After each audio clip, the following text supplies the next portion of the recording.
And welcome to the Buckle Up Podcast universe with Brandon Rush and Mama Rush. If this is your first time tuning in, I'm actor Brandon Rush of the Buckle Up Podcast universe. As I said, I've done 80 TV shows and movies, and I started the show April 9th of 2025 with my mother, who is a retired medical sales specialist in the pharmaceutical world. And we have done 140 episodes. We are in 78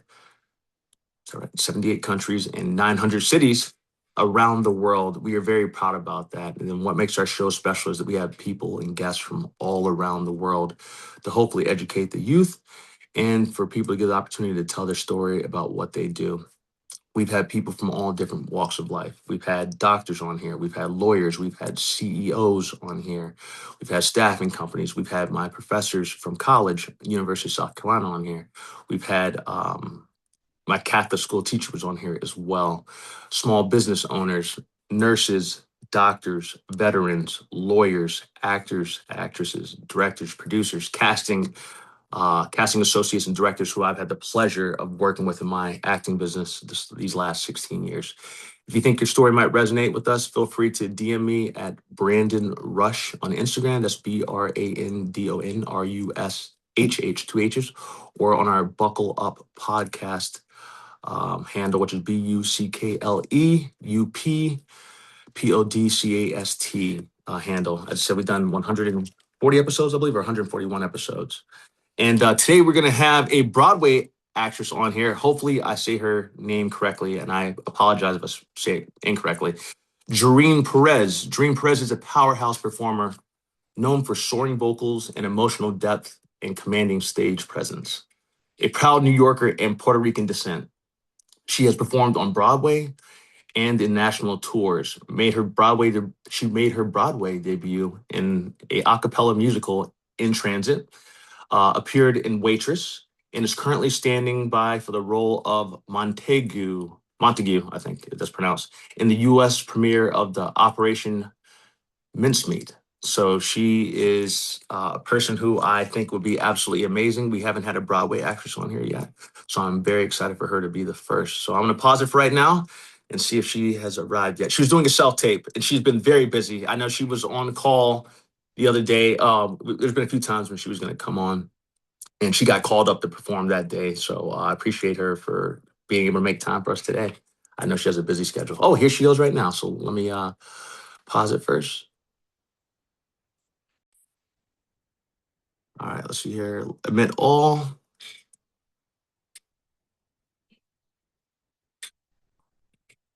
Both your microphones are off, but you should be extra microphones on now. Hello. Hey, how are you doing? Hi, I'm good. How are you? Here, I'm gonna go Do the like little turn thingy. this and then this. Apparently, that'll fix it. I was just Yes. on a Zoom audition earlier, and then it did the exact same thing where it literally she was like, "You gotta turn it and then turn it." I was like, Yeah. I don't know what I'm doing. Oh, No, you're good. I know all about that. I've had to do that okay, countless times because whenever you first that's how you're supposed to have it, but no for matter what, sure. Zoom always has it like that every time. I'm like, hello. Anyway, so I Yeah. might be a little topsy-turvy. Can you hear me okay? I'm trying a lapel today.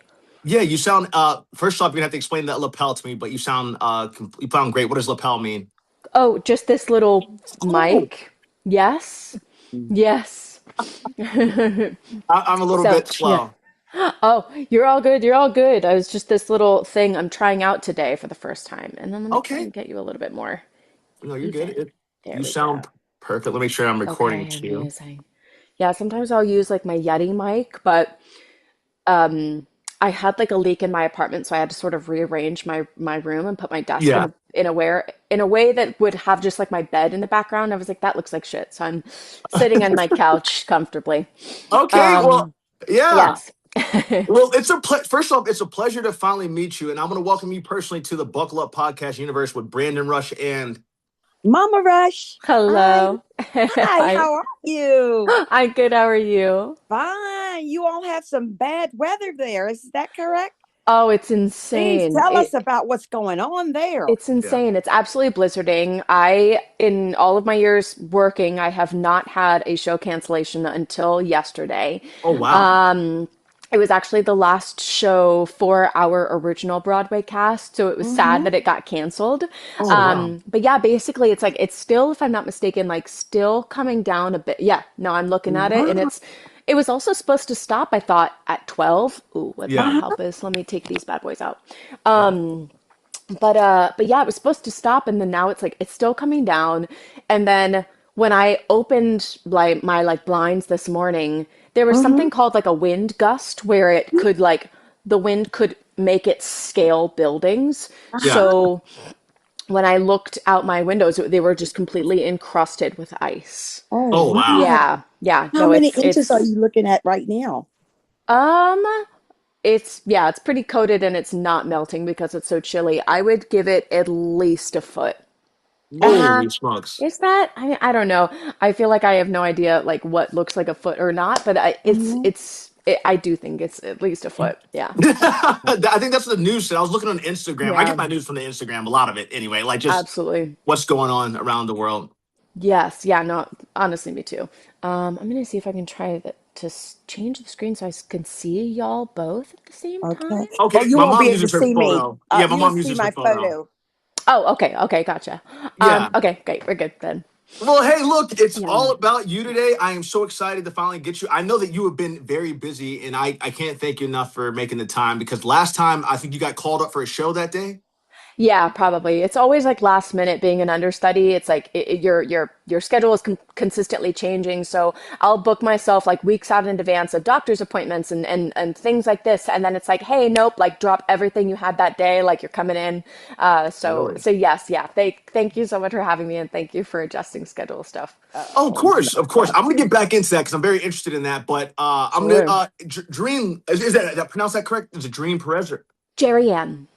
Oh man, Gerianne. I Yeah, butchered it. I'm so Gerianne. sorry the first It's time. totally okay. I've been called Germaine, Germanium, all things. So Jerry Ann, and you're good Gerianne. to go. Okay. Do they Okay, Yeah. call you Jerry Ann. Jerry? Do they call you Jerry for short, or it's always they give you? Yeah, yeah, I've been called Jerry.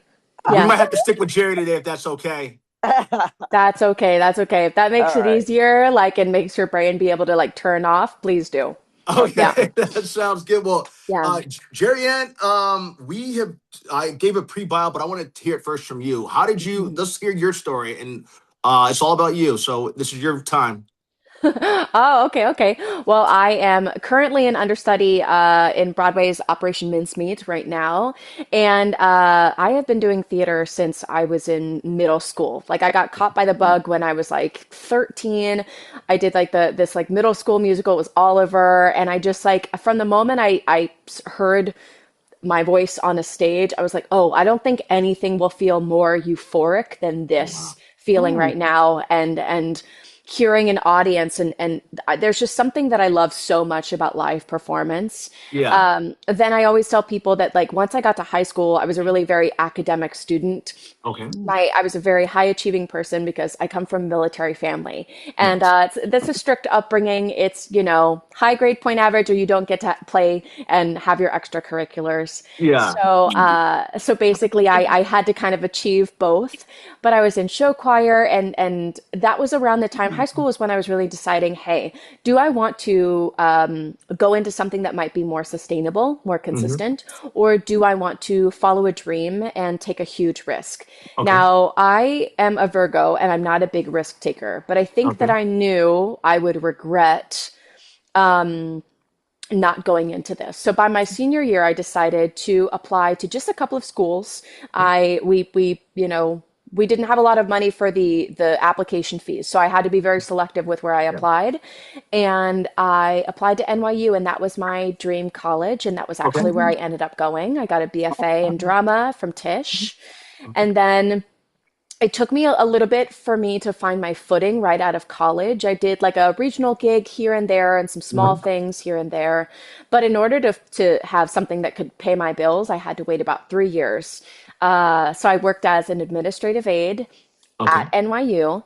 And Okay. Oh then wow. in 2016, there was this a cappella musical that was in the works that was coming to Broadway. And that's happens to be one of my very unique niche skill sets is like choral a cappella that world. And I Okay. was like, agents, hey, you know what? I got to get seen for it. And then I booked in transit. and then I did the Waitress national tour. Then I did it on Broadway after the pandemic. Then I went on tour with Six and I was Catherine of Aragon. And then I came back to New York, found my footing here again, and then Mhm. booked Operation Mincemeat. And now the rest is history. Wow. Okay. Well, first off, Yeah. congratulations. Yes, Thank you. congratulations on that. Oh, It's so funny because like again, like I'm always like, there's more I could be doing, there's more I could be achieving, there's more. And then if mhm. I state my bio, I'm like, well, that's a pretty cool bio. Like if somebody Uh-huh. else had said that to me, I would be like, yeah, you've been like kicking ass and you've been like working Yeah. and and doing as best you can. So it's kind of nice to look at it and be like, oh, you've done some work and you've done some cool stuff and you should be proud. Oh, Very, well, I mean, great. to order for you to be like you've done a lot here, that just for the fact that you've been on multiple plays, but to be on Broadway in itself is a journey. I work in the TV and movie side of things, and being on that, Mhm.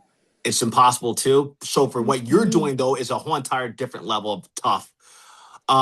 For What sure. was that process like for you? How did you one keep yourself encouraged during those times? Hmm. Because I know it's tough personally, but our audience might Totally. not know that how tough that is. Yeah. What's that process like? If you wouldn't mind explaining it to the audience. Yeah, I mean, if I think about before I booked Broadway or before I booked something that could pay my bills, right? Like Yeah, everything is always just about, can I pay my bills? Can I put a roof over my head? yeah, Because that's when I think you've made it into a semblance of a career. Before then, it's like, well, how do I make my living, literally? hmm So I think before then, I just was working so hard. I was taking classes as much as I could afford to meet casting directors, and I was young and I felt pretty scrappy at that time. So I think I think although it took me a good few years to book my first real big job, yeah, I was like, it's just a matter of time and it's just a matter of the right job coming across my table. And yeah, isn't that always how it is, right? Is it's yeah. just It is. like it can take as long as it takes for the right job to Yeah, come across you. And then you're like, oh, okay, this was the thing that like was never going to pass me by. What's mine is mine, right? And amen. so, but I have to say that after I finished Six, which is about 8 to 10 years later after I booked my Broadway debut, that was a time where we were in the land of we're not really doing a ton of auditions in person anymore. And Yeah, I think after the pandemic, it really transitioned for me to being harder to book because people by tape are not getting to know you as a person. They're not getting to know your energy in a yeah, room. And I Mhm. always used to say that I felt like I could book a room. yeah, And even if I wasn't right for a role, I had a nice rapport with the people in the room and they would bring me in for other things. But hmm after the pandemic, once we switched to everybody being on tape, nobody's seeing each other in person, and we're behind these screens. So how yeah, honestly and real are we connecting? yeah, Then it became a little bit harder for me to kind of break through. And I'd be doing these tapes that my reps were proud of, and I was proud of, and just were hearing crickets. And I yeah, know I am not the only actor in whatever field, theater or TV and film, yeah, that felt like it was like you were putting things out into the world and just hearing nothing back. And it's yeah, like if you're delivering your artistry, but it's to a chasm and you have no feedback, how do you keep going, right? And yeah, so I think that for me, what has been helpful is the universe has always taken care of me. So at every moment where I wanted to step away, where I was like, maybe I should go back to school, maybe I should be a coach, a teacher, maybe there's something else I could do. The universe was like, no, no, no, I'm so sorry. This is where you're supposed to be. So, for yeah, example, the universe took care of me because about 6 months after Six and nothing was really hitting for me, I was like, I don't know, maybe there's something else I should go into, use my skill sets for other things. mhm, And then this audition came across my lap, and I was like, well, this is so different from anything I've ever done. But one thing I do love to do is push myself and try new things, yeah, especially if it's in the world of creativity. And I went in for those auditions, and it was the bravest I had ever been. And when I booked it, my manager said, "We truly believe that you're about to be a different actor once you are done with Mincemeat than okay, beforehand." And I do truly believe that. Like yeah, so, but I don't know that I really answered your question, but I think that it's a lot of taking exquisite care of yourself when you are down in the dumps, when you are, should I be doing this? Seek support and love from those Mhm. that care about you, that Yeah, know if this is your internal calling, then yeah, absolutely. keep on Okay. pursuing it. Mm-hmm. And just being kind to yourself, saying good things. It's really easy, I think, for us as artists to be like, there must be something wrong with me. And sooner or later you will start to believe that if that's Yeah, your loop. So I think it's also reframing your narrative and reminding yourself that you're here to do something and it's special and Oh, this great. stuff will hi, this stuff will Jill. happen as it needs Yeah, to. Yeah. Good. absolutely. Well, Yeah. I want to skip a little bit to your roots, okay? Yeah. Sure. Um, Sure. growing up in New York, you've grown up in New York, teach you about grit, confidence, and showing up in a room. Mm-hmm. Yeah. Yeah. That's I yeah, hmm you first. okay. No, go right ahead. I want to know. Yeah, I mean, it's interesting. I feel like a New Yorker now, but I am actually an army brat. So I moved a lot. I lived in Florida, I lived in Massachusetts, Georgia, Texas, and Washington. Hmm. And then came to New York, and now New York really feels like my home. Like I would say I'm from Queens now. Oh, what part? And Sunnyside. Okay, nice. Nice. I lived in Yes. Astoria. Oh, yes, absolutely. Astoria is probably where I will move to eventually because It's there's a my bit more favorite. real I estate. Yeah. yeah. It's great. It's so great. It's so good. It's so diverse, and it's just good people out here. And I just don't feel like it's very gentrified. So I just feel like I'm still getting a New York experience. Absolutely. But what I will say is that upbringing, I had a up until I was like 9 and my parents got married, I had a single mom. So in terms of grit, right, and resilience, if we're going to talk about that, what I Hmm. witnessed was the most amount of grit from my mom, who Mhm. had to work 3 jobs. Hmm. She had to put food on the table for her 3 children. Hmm. Back then there wasn't much following up on like child support and making sure those things were getting sent over and getting paid. So I feel like I at such a young age I watched a woman have the best work ethic humanly possible. And to know that she was dealing with so much, and yet if I remember her in my childlike memories, she was so wonderful. You know what I Hmm. mean? Like with all the stress that she managed and all of the anxiety she must have had about, will I feed my children? Will I be able to keep the lights on? Will Hmm. we make rent this month? All of that stuff made it so that I feel like I brought all of that into the person that I am today. Hmm. And again, at those times when I want to give up, a lot of times my mom is like, well, you've just put so much into this. Like, yeah, it would be easier for you to go into something else, but you are gifted at what you do. And you make an impact for whomever sees you, whether it's on a small scale on my screen, on my Instagram, or it's on a big scale and it's thousands of people in a theater.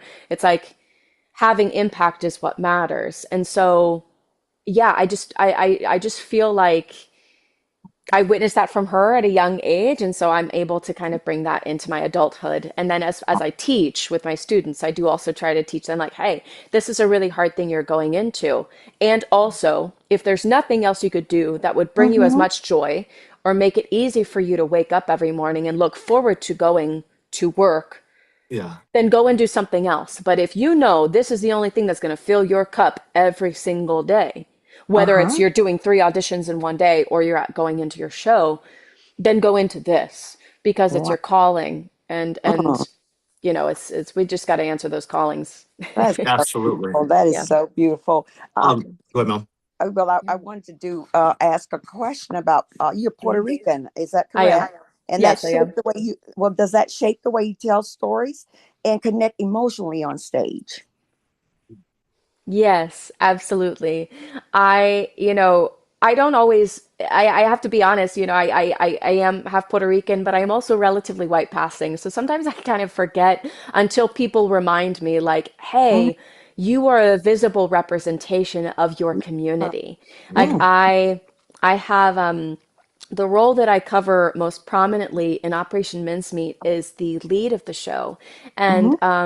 and I've received a lot of really, and the same thing happened at Six. That was also a really cool queen, and I got a lot of messages of people saying it means so much to me to see my color represented on stage in a leading role. You are Yeah. not the sexy side featured Mm-hmm. girl. You are not the object of some man's affections. You are the lead of the show. You are the train conductor of the show. You are the thing we are following the whole time. And it matters to see your color, your curly hair texture, Mm-hmm. your moves, Every like sometimes, day. it's like sometimes I forget like we move in a certain way, right? And Yeah. then but people will be like, no, like the way you do those hip thrusts does not look the same way on other folks. And so like sometimes I forget, right? I Yeah. just I'm doing the choreography or I'm doing the moves to the best of my ability, but sometimes I forget like we move a certain way. And it represents something. It represents something It to does. people in the audience who see themselves on stage or on screen, Baby. and it matters. It's sometimes I forget about it, and then every once in a while I'll just get a really kind letter or DM saying like, "Thank you for what you represent," and also your body. Like in Six, my costume design was based on Beyonce or J Lo, Shakira, who Mm-hmm. wear these Beautiful. fabulous Yes. like high cut kind of leotards with your Mhm. legs fully exposed. Yeah. And they were like, it went so much to me to see like thighs on stage, like these like Latin thighs, like this like like the you've got a booty, and it's just like they were like it meant so much to see that figure on a theatrical stage, you know what I mean? And so it means a lot. Sometimes I do forget, Yeah. and a lot of times I get reminded how much it matters and how I do represent a community of people. Yeah. Well, Amen. you Yeah. just said something so powerful there. And I've heard a lot of talk about this. And you mentioned a word that to describe passing. And Mhm. that has been something that I've heard in the community of people of color, and especially Sure. if your hue is white, but you might be, let's just say, 1/16th black, then you are considered a black person. And Sure. sometimes in the community, it's mentioned as passing as. And when I heard you say passing as, how does that impact you in situations when you have to clearly define, wait a minute, let me just tell you, I am Puerto Rican, and just show up? I know you Hmm. might be half, but that's a thing that we Yeah, people of color deal with all the time, as to for that sure. communication to others, and then being in the room with others, and they might have a conversation that hits the wrong way. How do you Sure. feel when you're talking about that? Yeah, I mean, I feel like for the most part, the people that I've worked with, and especially after the pandemic, I think we all had to broaden our vocabulary. I think we Mm-hmm. all had to broaden our knowledge of the way that we speak about things, the way that we interact, Correct. the way that Mm-hmm. we put hands on each other. Mm-hmm. And I think that it I use the white passing comment for myself oftentimes as a way to acknowledge my color privilege. Mhm. And so it's my way of acknowledging that if there was somebody that basically I could go in for a role that said Caucasian. Do I ever? Actually, no, not really. Nearly everything I go in for is usually somebody who is of Latin descent. And But I think that if I think a little bit more back in terms of like earlier on, maybe pre-pandemic, I mean, the stuff people would just say was just crazy, right? Mm-hmm. Like it's just like some of my what's really interesting that can speak to this, to Mm-hmm. speak to the white passing of it all, is in college, not a lot of my professors knew that I was Latinx. And Mm-hmm. so when they found out, all of a sudden I'm getting scenes from West Side Story and stuff like Mm, that. And they're like, oh, we should really play up your diversity and this, and mhm. that. And it all of a sudden became this like this coin to play that could make you maybe more competitive. Yeah. And isn't it just so interesting that maybe 10, 15 years prior, Mhm. there were some people who were told, "Hey, try to be more white passing because Yeah. then you'll be more competitive." Yeah. So it's just like as our industry is ever evolving, it's interesting to look at all of this and just be like, what is this landscape? What do I have a right to play? Yeah. There's Mhm. also, another addendum that I will say that's very interesting is I also get the thing of not being Latin enough. I was not raised to speak Spanish because when my mother came here from Puerto Rico, she experienced so much prejudice Mhm. that she wanted her children to Oh, she wow. didn't want anybody to believe that her children were, people of color.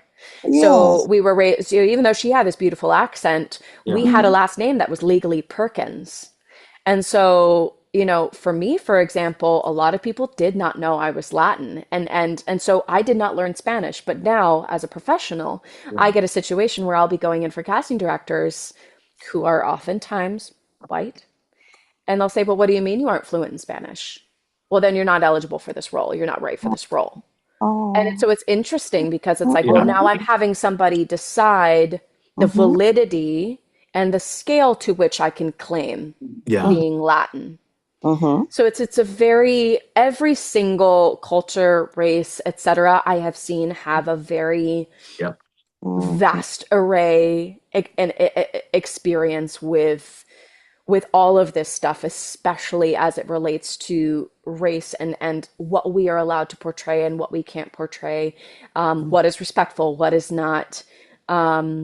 And so it's just an ever changing dialogue, and I'm consistently and most oftentimes just kind of sitting back and trying to listen and educate Yeah. Uh-huh. myself as much as possible. That's Yeah. great. Oh, that Yeah, sounds great. Well, yeah. you Well, to have that authentic personality Say and that last part again.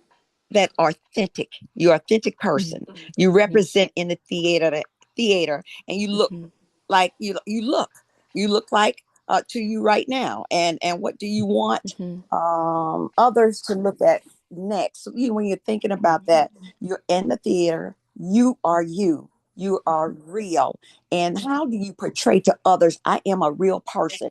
I'm a mhm, real singer. I'm a real mhm. artist. And how does that look like for you in front of people who are interviewing you and that type of thing? Yeah, I mean, I think it's exactly what you said. It's me and my authenticity, right? Ah, Like, it's not me trying to be anything that somebody might want me to be. mm, It's truly, and it's also not me trying to be somebody else, right? mm, Like the best thing that I can do for anybody watching in the audience, but also to honor whatever work I am on, whatever mhm, show mm, or etc., is to be the person that I brought into the room when I auditioned. And mm, and and that person didn't have any ideas of what things were supposed to be. All I mm, could do was just be raw, be mm, myself, yeah. feel free to make mistakes, uh-huh, not try to be perfect. Hmm. And at the end of the day, those people across the table get to decide whether I'm the right fit. So once they decide I'm the right fit, then it's on. Then it's uh, just me, and it's me going at my 110%. I leave the stage exhausted. I am sweating. I can uh, barely walk the next day because my feet hurt so much. Oh, wow. It's mm, it's not it is me at my 110%. It is me mhm, knowing that there are small things about my portrayal that are mm, unique Yeah. and special, and all of those colors that I show with that performance, mhm, somebody in the audience sees that one small thing. Like I was just looking, we have a really lovely fan base at Operation Mincemeat, and they made me an entire book of I'll just grab it real Yeah, quick. definitely. Definitely. Yeah, okay. they made me this book that is they cut and paste like Uh-huh, a bunch of things, and one of the fans pulled together just a bunch of different things that Oh people had wow. said. Either it was comments or it was Instagram DMs or it was things that were just shared in their private Discord. It was like handwritten notes. Oh, It was nice. like pictures of me at the stage door. This was, oh, I don't know if you can see it super Look well. at you.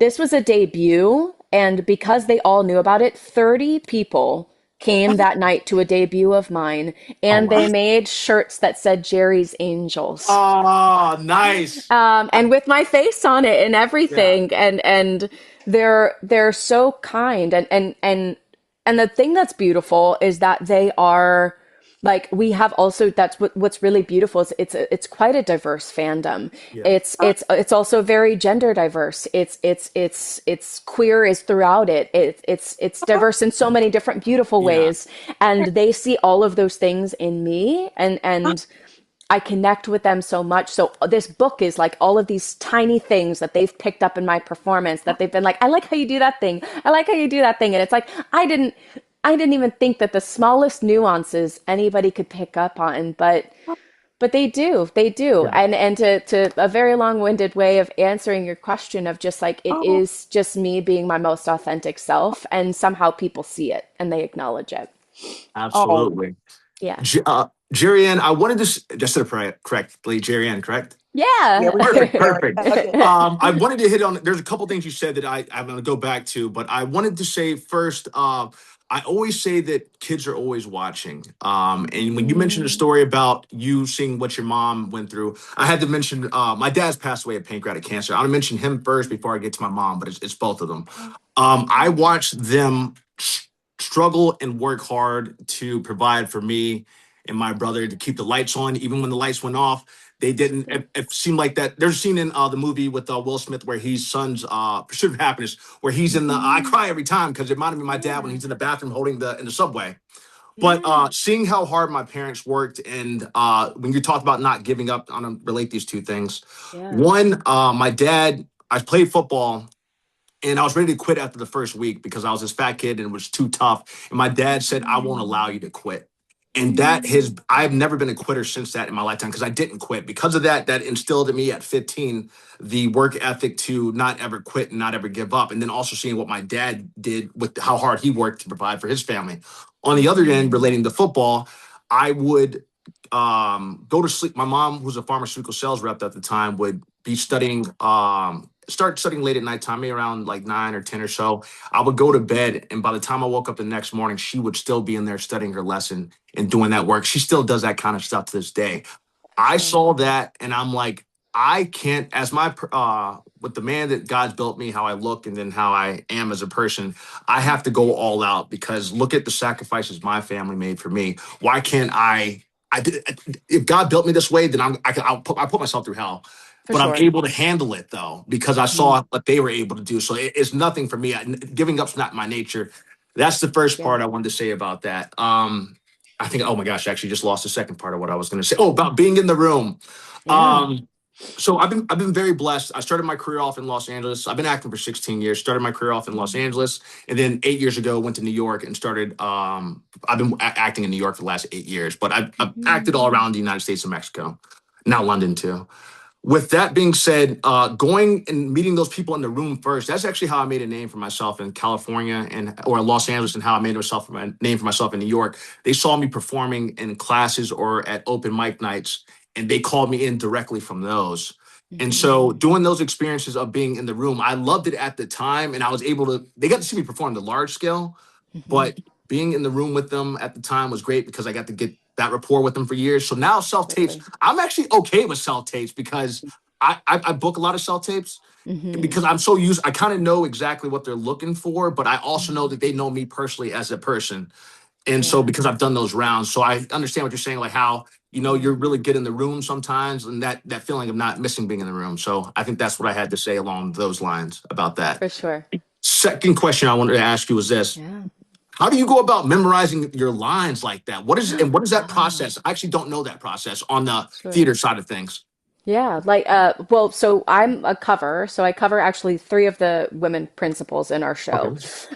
And the person that again is my most prominent cover, I like to say he talks for, and also by the way, it's a gender bent role. I play Okay. a man for the show, which is really, really Oh, fun. nice. I've never I went from playing a six queen where I was like in this like badass, beautiful Beyonce build of a costume to then like being a man in trousers. So it's like it was so fun to like completely flip the coin and go from playing extreme beautiful femininity and then now this like finding masculinity, which I had never done before. So it's been wonderful. But Monty, this guy, he talks a mile a minute and he talks for two Oh, and a wow. half hours straight. He does not stop.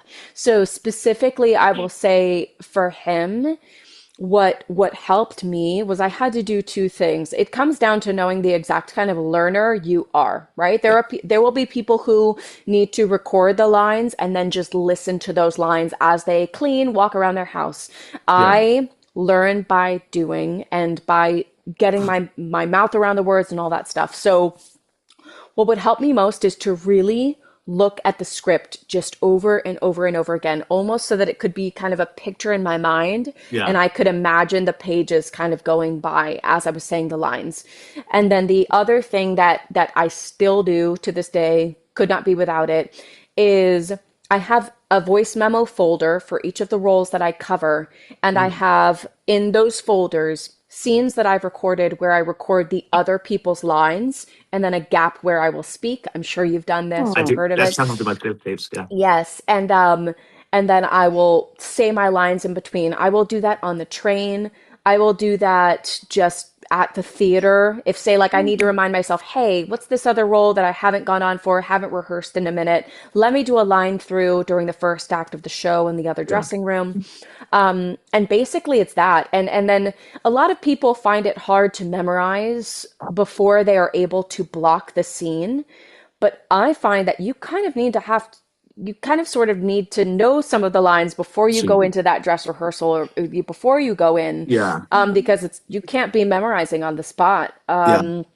And so yeah, that's just basically, and then as I do the scenes and those get blocked, then those start to live in my body and it's Uh-huh. fine. And then now it's at the point where I've done it for so much that I can be doing my makeup, I can be, hearing things going on outside with our wardrobe, and I can just be by rote doing the lines because they're so in Yeah. my body. But Okay. those are sort of my two ways. Yeah. Well, thank you That's for sharing that. I was always Sure. curious about that because, like, I mean, that's why I give theater actors the absolute credit because having all that dialogue stored and doing it for the duration of you all doing it, because obviously when I'm on set, we have breaks in between, so you have time to, Sure. you have. Let me pull out this. All right, cool. In case it happens. Well, that's the thing. Like I haven't been on set much, but I did do a guest star on Law and Order, Oh, heck yeah! and Congrats. I remember like I had memorized in my trailer that morning, but and that's the way that my brain worked was, hey, I'm gonna have all of these three scenes because I had like there were these three separate pieces of the mhm. my portion. Um, that I had to memorize, right? But my two co-stars, they truly were looking at sides like in between our breaks. And the thing that was crazy was I felt like they could look at the script and then they're like, "Okay, roll." And it's just Oh, I couldn't do that. Yeah, Like good to know. that is crazy. And Yeah. I think that is such a gift to be able to look at something once and then be like, uh-huh. "Let's roll it."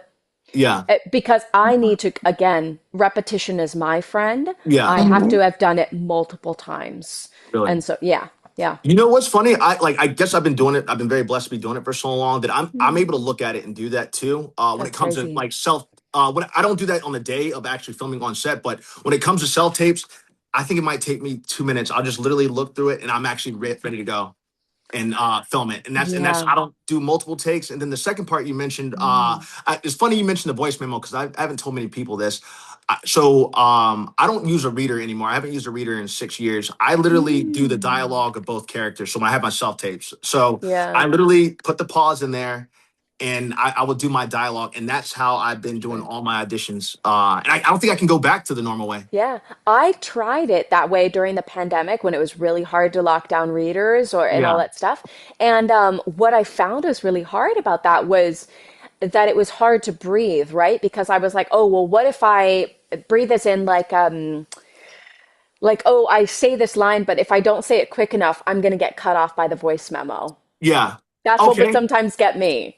Oh, Yeah, really? I can tell but you the I secret that definitely I tried it. do. Yeah, What's that? here's what I do. I'll give the tip out there. I always do this so I know when the line's coming. I do, and Oh, so I make that noise that you hear, like the, and I know that that line's coming up. I do that for every single time, and it doesn't pick up. So I know that when I play that, when I make that, it's time for me to, it's going to come up. So I put the gap it's in there, and I'll make, about to. yeah, and Oh, I will Oh, do it, and it's wow. worked out that's flawlessly. So that's a That's tip. so I'm telling you, it works. cool. Yeah, That's it's so cool. So it's basically you'll do like a catch breath, we call in musical theater, and then okay. you'll go into that line. Yeah, and yeah. it's perfect. It works every single time. So like I'll do that, and I'm okay. Their line's about to come up, so I know I got to go, and then I'm good. That's Well, so cool. The things that we come up with it as was good, actors. Brandon. I'm Yeah. learning something too here. Oh yeah, it's I mean I was really blessed that I was flying around the country filming, so I never had someone to self tape with in the hotels. And then when my dad got sick, because I was his caretaker for the months when he was battling pancreatic cancer, he couldn't help me out with my auditions anymore, so I had to get used to doing it myself. So that process I was able to learn. But yeah, that's definitely a tip. I think it works for me. That's so I would give it a cool. shot. Yeah, I'll have to try it.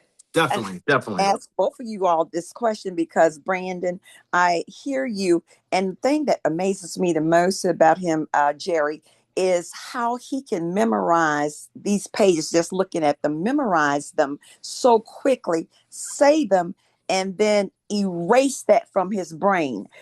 Do Yeah. you, and knowing you memorizing parts like this, how do Mhm. you all both be able to erase this so quickly and you go on to another show and you know at that time I can't have those lines mixed up?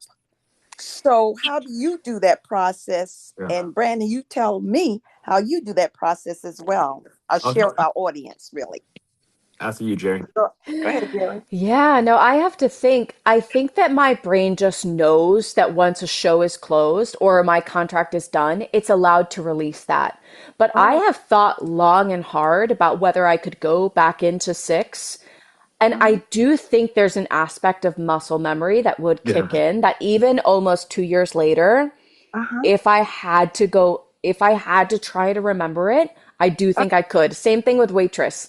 Like I do think that because I worked those lines Mhm. uh-huh. so much and went on for them and did them under adrenaline, somehow they would come back. I actually do. And then Hmm, I think there would be these huge gaps where I was like, I have no idea what I said there. But I think there's something to uh-huh, the brain is so fascinating, right? And it's mhm, not as if it has a capacity for knowledge.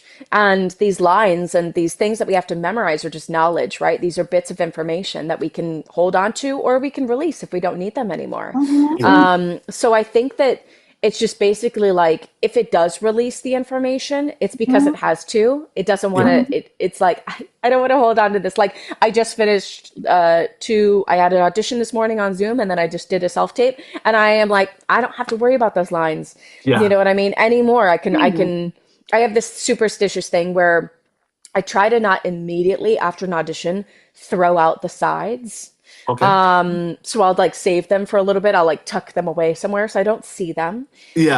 mhm, But I don't want to basically subconsciously say to the world, where well, I didn't book that, so it's in the trash. I'll never Gotcha. need those lines again, so it's gone. Yeah.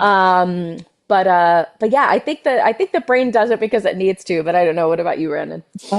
For me, I think it's.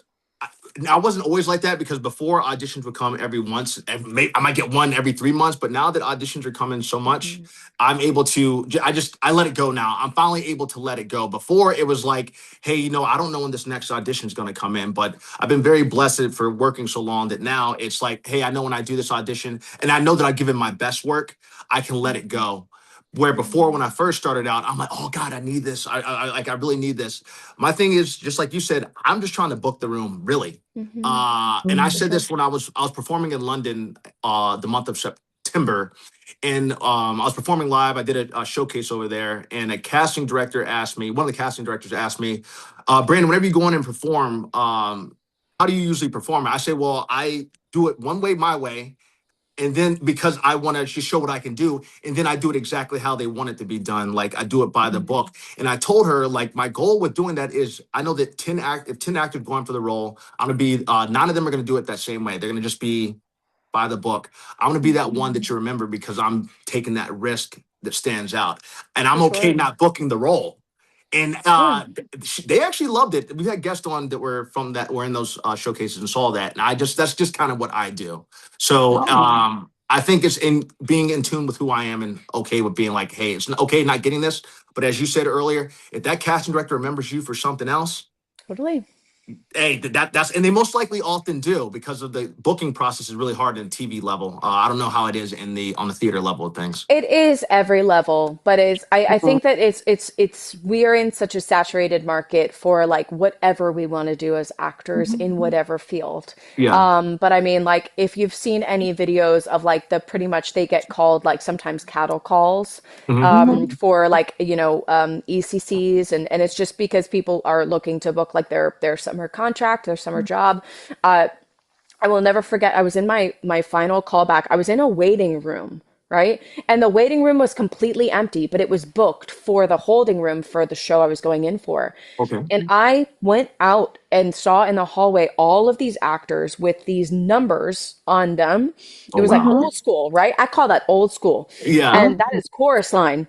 And they're all like sitting on the floor and lining the hallways waiting for their audition. And I'm like, Yeah. is there not a more kind way that people can be handled as they wait to audition to book a job? Like I remember seeing that and being like, go be in that empty holding room. Like, don't sit on the Mhm. floor. There are chairs in there. Yeah. Yeah, it's just all this to say, and it's Oh, it's a saturated market wherever we are in whatever field it is. Yeah. It's sorry, mom, you about go to say ahead, something? Brandon. Go ahead. It's interesting. So there was a big difference between auditioning in Los Angeles and auditioning in New York, where when they used to be in person is what I'll say. When it comes to TV and film, what was specifically what I'm talking about. When I used to go out for auditions in Angeles when they were in person, it was like you said, they would actually call in like 30 people or so for roles, for one role each time. So you'd be seeing uh, not so much people to look like you, but close enough in the range. And Yeah. I was very blessed to where it was. I guess went out for a lot of things that had a mixture of people, so it was very Yeah. diverse when I went out for stuff. When I went to New York, I love the difference in that. New York was really serious about because I played Officer Danoon on Blue Bloods for 5 years in New York City. Hmm. They were specific about if you with Blue Bloods, you had to do the initial audition, but they only called in like 10 people. They would call Hmm. in 10 people that they thought were right for the role. And then after that, you had to do a callback producer section in Brooklyn. The original initial one was Manhattan, but the Brooklyn one was in for the callback. And there it was narrowed down to like three people or maybe five. Yeah. But I loved that New York was very specific about, hey, we're only calling in these 10 actors because, and they knew these 10 actors are the ones that can do this job and then narrowing it down to that five. So I always thought that was something that I really appreciated. Yeah, I think it's mixed, right? Like Yeah. that is so cool and I love that. And also, if you are always calling in the same 10 people, it's Yeah. like, well, why are you calling them in? Is it because their resume already speaks for them? Is it because they Yeah. already have footage on tape? And so, additionally, what I will also say is sometimes when it is that large Mhm. call, it's like, well, then you have the opportunity to find some raw, fresh talent that ain't got shit on their resume, but you might see, hey, oh, actually, no, that's it. That's what Yeah. we've been looking for. So it's mixed. It's Yeah. truly like it's either one. So like I see merit in these huge calls that I'll see Yeah. at like Uh-huh. Pearl Studios, for example. And I'm like, I hope somebody books it who like is fresh from college Yeah. or doesn't have an agent just yet. Yeah. Um, because if it's always the same, I have this issue with Broadway. If it's always the same small pool of people who just Yeah. consistently book jobs, and then they're or they get the Tony nominations or the Tony wins, and then they're the ones that develop the new musicals, and then they take those new musicals to Broadway, and that then it's always the same people, Yeah. and you're No, you're never right. seeing different faces. So Amen. it all matters that everybody gets seen as best we can. I honestly fully agree with you. Like that's how honestly, that is how I made my way. The reason I got narrowed down to that such a group was because I got saw on a bigger call. Actually, I Exactly. wasn't Yeah. initially getting called in LA. I did showcases in LA. Casting directors were like, okay, who's your agent? Because they saw me performing casting. Yeah. I'm like, I don't have one. And they literally said, and I thank Sure. God for them, we're calling you in directly. And so I got Very called in cool. directly from that, and that's how showcase has been how I made my career personally. And That's it's awesome. I wasn't part of that small pool. I was part of the. This is a random person out there we didn't know about, and from there going through. So that's Yeah, what worked but for me. not So being I'm lucky. represented, isn't that so cool? Like it's just Yeah, like your talent spoke for itself, and then it was like, oh well, if we have no one to call, we're going to call you directly, and you come yeah, in. You know what I mean? So that's also really really cool. Yeah. absolutely, absolutely. Well, Go ahead, Mom. I want to ask you, especially about pre-show rituals. Is Okay. that Yeah. something that helps you lock in? Do you have a ritual that helps you lock in and own the stage? Oh, sure, sure, sure. Yeah. I mean, I am a very habitual person, right? So Okay. I have an exact way that I like to do my pre-show. So Uh-huh. I will show up to the theater about an hour and a half before showtime. I will Uh-huh. have already eaten like a very satiating, hearty meal. Because, like I said, this role just talks constantly. It's a lot of emotional, physical output the whole time. Hmm. So I have to make sure I'm fed.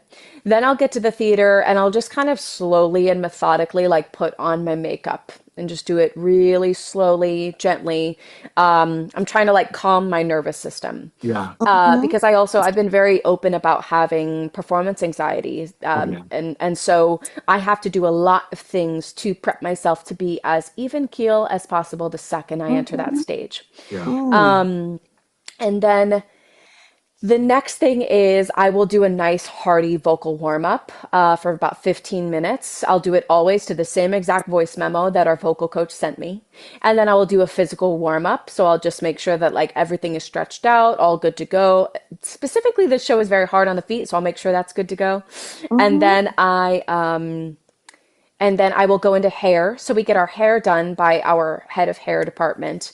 That takes about 25 minutes. It's like a very cool, sleek back look. And they pin my small, like little buns down at the back of my head so that it looks like I have a man's haircut. Oh, wow. And a man's haircut specifically from the 90s, hello, from the 40s in London. And then after that, I will just kind of sit in my chair. I'll take a Hmm. few deep breaths. Then I'll go Uh-huh. down to the deck. I'll eat like this Grether's pastille, which is like a lozenge that helps me stay moist. I'll Okay. get Uh-huh. on stage. The curtain is down, but the stage is open, and our show specifically starts with me being the only person on stage. I Oh start the wow. show. Oh, wow. So I will never forget the first time I went on. There's this desk that I'm sitting at, and I have to put my feet up on those desks, and I just have a coffee mug in my hand. And you hear like the big like overture, dun, dun, and then I see this big yellow curtain fly out, and then it's just an open swath of audience members, and it's just me.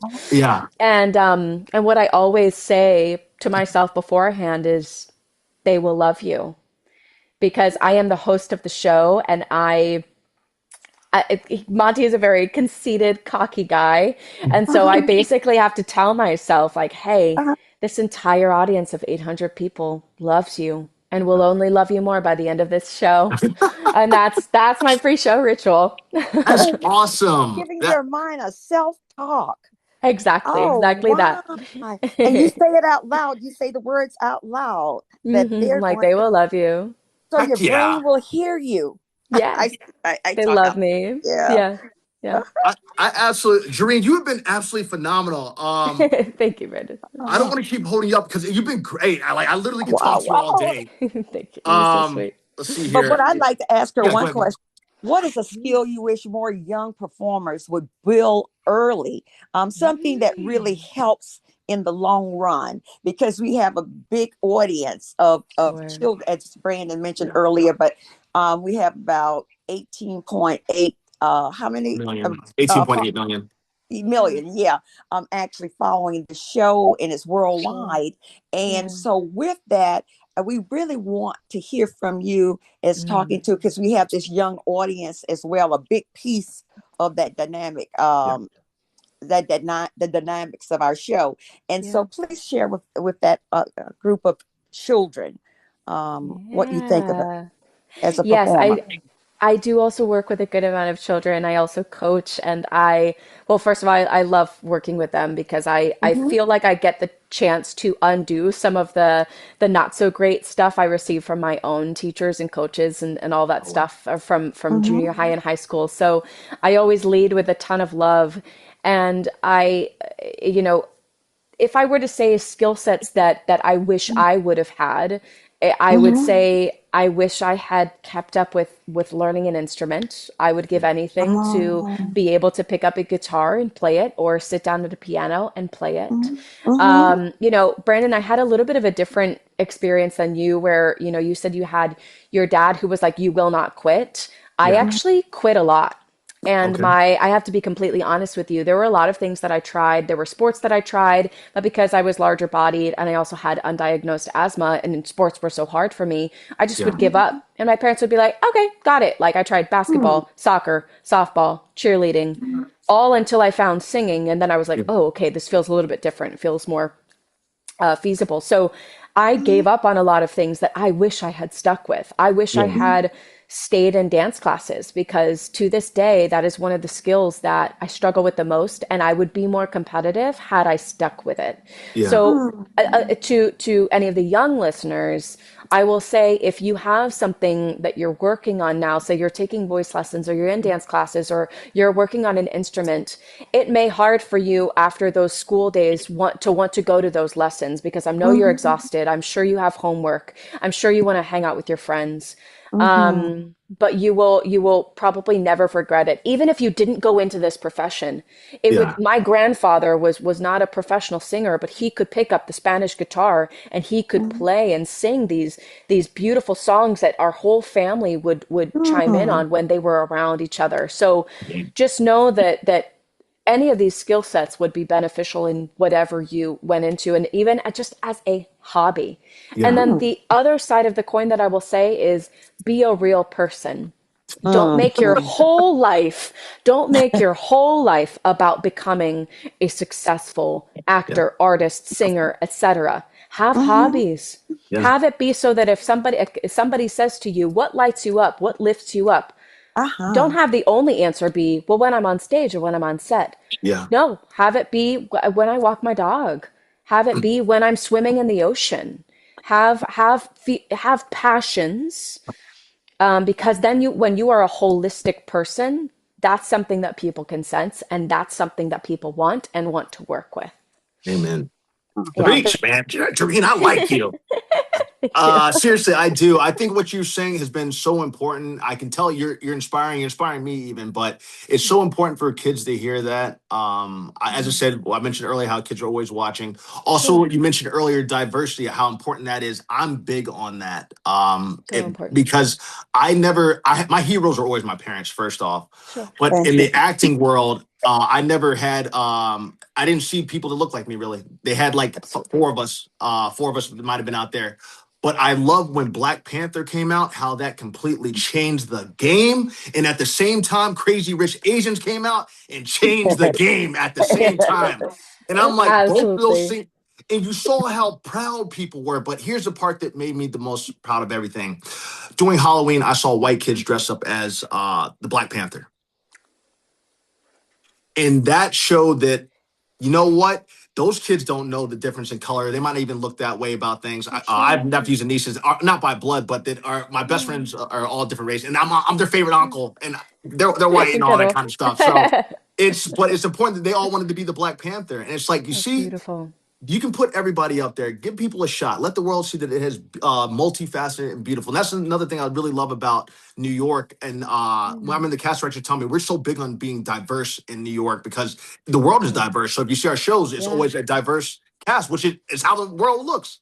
So Uh-huh. Absolutely. I definitely wanted to mention that. Okay. Um, Yeah. Well, we can get to the lightning I'm round. gonna give you the lightning round. Drink. We're gonna have Okay. to have you Let's do it. back. Gerianne, sorry, we're Oh, gonna have to have you You back in the good? future. But I'm gonna Okay. do the lightning round for you. Let's do it. Because you've been wonderful. Okay. Come on, lightning round. All Let's right, go. I always have to coffee like or buckle up for these. yes, yes. Okay, let's do it. All right, coffee or yeah. tea? Coffee. Okay. Um, pre-show hype song right now. Oh, it's like it's this new song by Muna. It's like Dancing on the Wall. They just released it, but it's just such a bop and it's got 80s like inspiration. Oh It's heck yeah. perfect. Okay. Something Um, on a wall. You find it. all Yeah. right, I'll look it up. Favorite NYC comfort food?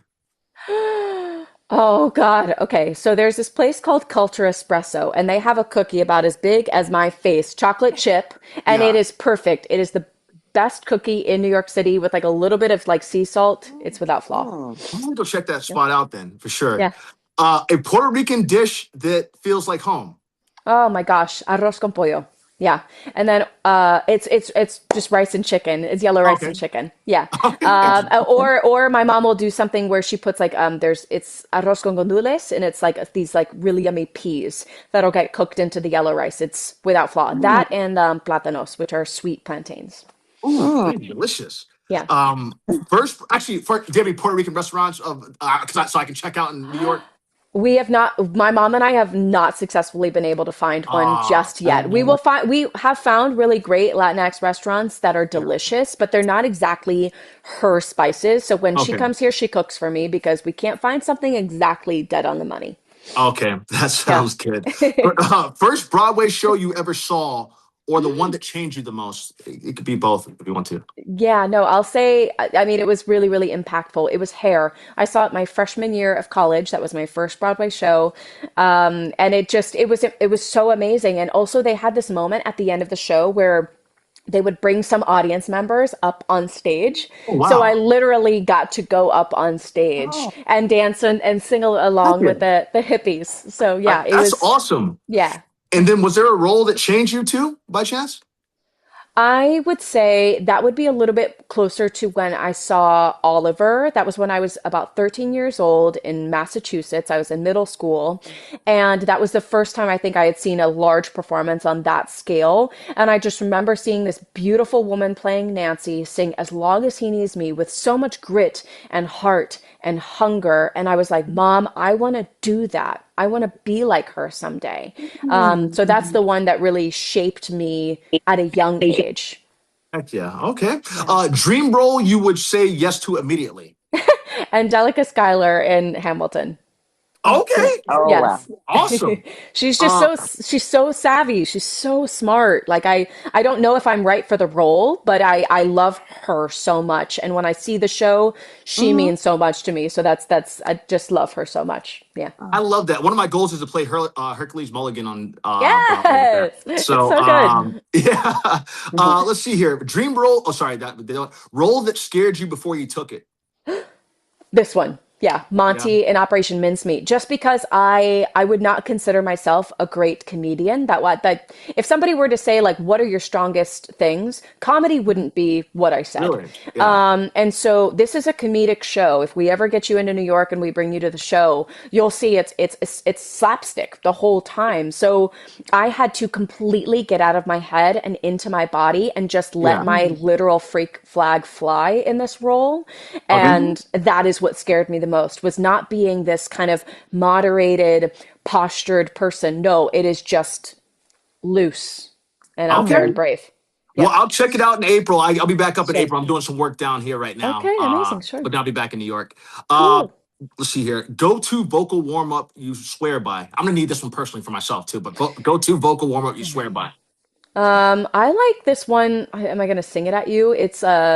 Feel free to. It's yeah, like I love this one that my voice coach Matt Farnsworth gives me, which is it's just go on a scale. It's go go go go go go go go go go go go go go and just stretching it all the way up. It just like I Yeah. don't know, it creates space and it just like gets me pumped and ready. Yeah. And Okay, and then singing that to the helps out. stratosphere. The reason I asked, well, it's in the book, but the reason I asked that, you don't, the amount of roles I have to yell for, and I'm talking like over maybe Oh. my last one I did, it was Outer Banks. I had to yell at like 1,000 people.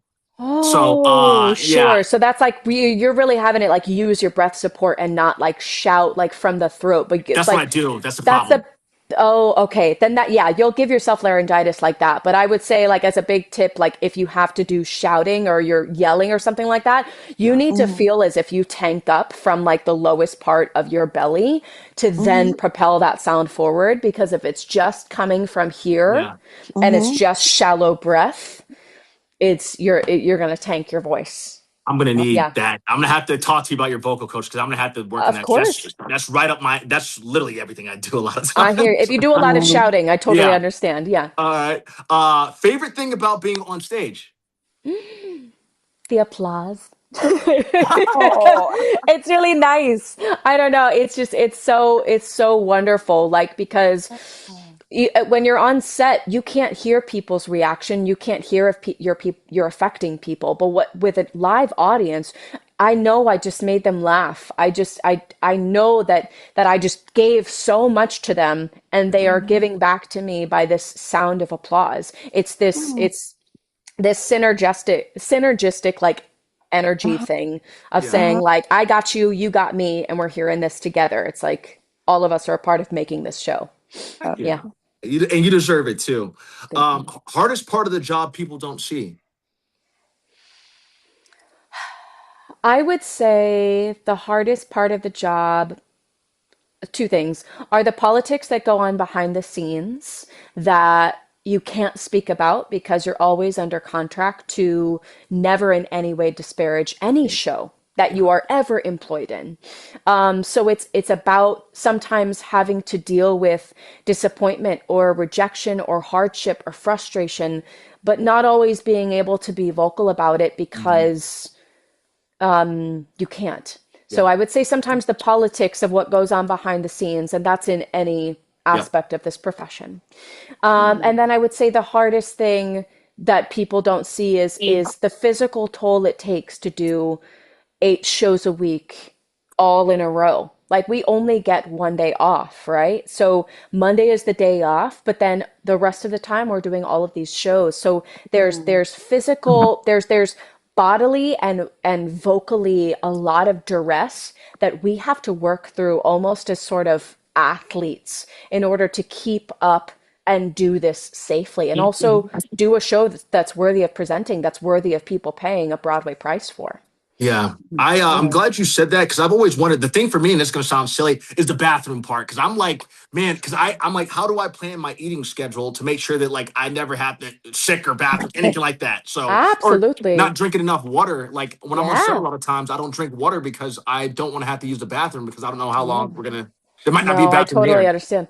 Yeah, So no, I yeah, hear you. that's Your body kind of acclimates, yeah. I will Okay, say. Yeah, I'm just always curious about that.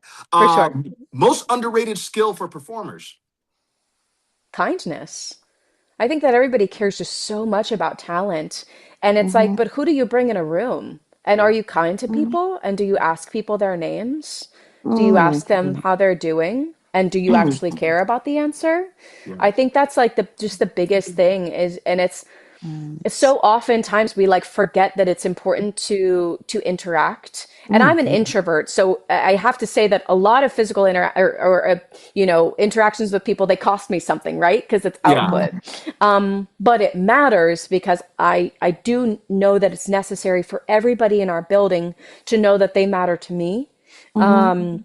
And so I would just say that's probably most underrated is just be a Love kind that. person and also be absolutely. Mhm. punctual. My gosh, be punctual. Yeah. Yeah. That's Yeah, actually a great life skill for outside the world too that a lot of people need to everywhere, know. Yeah. everywhere. Comedy or drama? Drama. No, Okay. drama. Yeah, like if I have to choose a show I'm watching, it's going to be like Bridgerton, which isn't always funny, but it's Yeah. sometimes funny. I don't know. Dramedy. We'll do it Okay, both. yeah, drama in the mixture. Big belting moment or a quiet acting moment? Big belting moment. Okay. It just feels euphoric. I have to Yeah. say. I mean, as far if you're asking me what I'm if I'm doing it, yeah, I think it just feels like it's like it's just such a release. It's so much coming out of you Hmm. that it just you when you're finished with it, you're like, oh, I've worked my butt off. You know what Yeah. I mean? It just feels euphoric in the moment. Yeah. Okay. Yeah. Favorite city you have toured in? Such a great question because All I've Mama toured Rush's twice. questions. Mama Rush is a So, question queen. yeah, no, I mean, I loved Chicago and I loved New Orleans. They're both nice. Yes, I will have to They are say, both nice. yeah, those were great ones. Yeah. Okay. Hmm. Hotel must have on the road. On the road, we have to have some Tupperware in order to heat up some of our food. Okay. And then also my vocal steamer. That is essential, whether I'm here in New York or on tour, is a vocal steamer. Okay. Yes. I got to say that I've been very blessed with my mom because I travel a lot for work. My mom is, they give me a hotel. I'm like, if I'm not going to be in it, mom, do you want to come? So my mom's traveled with me a lot for places I filmed Nice. at. And she always Cool. brings her pizza cooker that cooks the food for the room. That's incredible. That's amazing. Yeah, my mom got me like a hot plate and stuff like that. Like it's resourceful for sure. Yeah, it is. So I was thinking about that. A word you want more of in your life this year. A word that you want more of in your life this year. Well, my word for 2026, so I'll Okay. go with that, is bravery. Yeah. I think that last year I thought I was being brave, but I think in a lot of facets of life I was playing it safe and I didn't know. But we are now in the was it the year of the horse? We're done with the year of the snake, so we're shedding. And Yeah. I am absolutely going to try to be as brave and ambitious in a way that's not ruthless this Yeah. year. But I am going to be like unabashedly making things happen for myself this year. Heck yeah. I believe in you and I Yeah. know you can do it. Thank you. Um, a word you want less of in your life this year. Oh my goodness.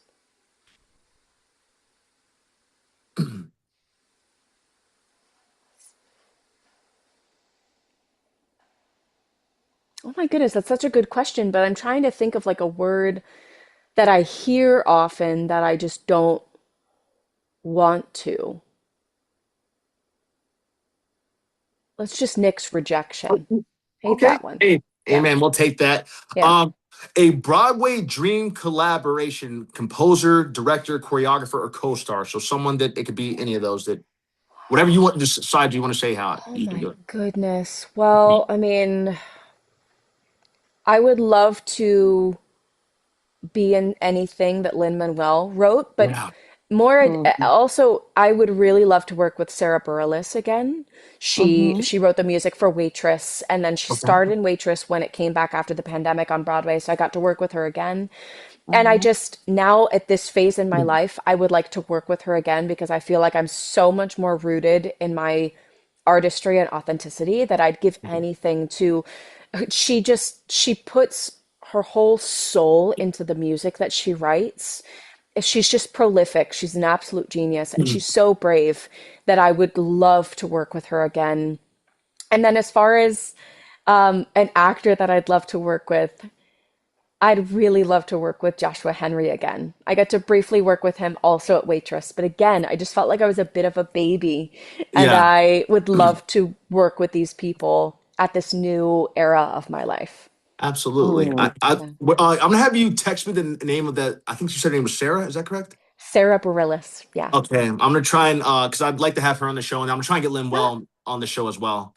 Oh, amazing. Got to reach Hmm. Yeah. out to him. Yeah. Finish this. I feel most powerful when I. I feel most powerful when I don't give a shit. Like Yeah. when I just like when I am just not trying to be what anybody wants me to be and I am Yeah. just like gonna have fun and throw something at the wall. I love it. Um, I love yeah. it. Well, Gerianne Perez, you have been Yes. absolutely You, outstanding. I know Mom's gonna have some closing words too for you, but Please. where can people follow you and keep up with your upcoming projects? Sure, sure. So I'm quite active on both my Instagram and TikTok. I'm trying to launch like do YouTube stuff. But as far as Instagram, my handle is Gerianne.Perez. yes, I don't need to spell that for y'all. And that's where y'all can find me. And I also have a website, Okay. gerianneperez.com. Okay, perfect. Any shout outs or thank yous you want to give before we wrap up? I would like to thank y'all so much for having me on You're here. welcome. And Oh, there was this podcast interview that I did that my parents kind of called me out for because they said I painted them to be too strict and not supportive. So I'm gonna oh, flip the coin and I'm gonna okay. say this is a shout out and a thank you to my parents. And I would not be where I am today without Oh, their support and all of their sacrifice. And even though they lit a fire under my ass, they are the reason I am who I am today. oh, Yeah. Yeah. that's wonderfully said. And the one thing I want to say in closing, I want our audience to remember one thing about you, Jerry. And what would that one thing you want worldwide? Because we reach worldwide, 900 cities. Not to put you on the screen big time, but Okay. what do you want that one thing to be that our audience remembers about you today and forever? Can I say two things? Yes, you can. Sure. Absolutely. Yes. Say two things. My one thing is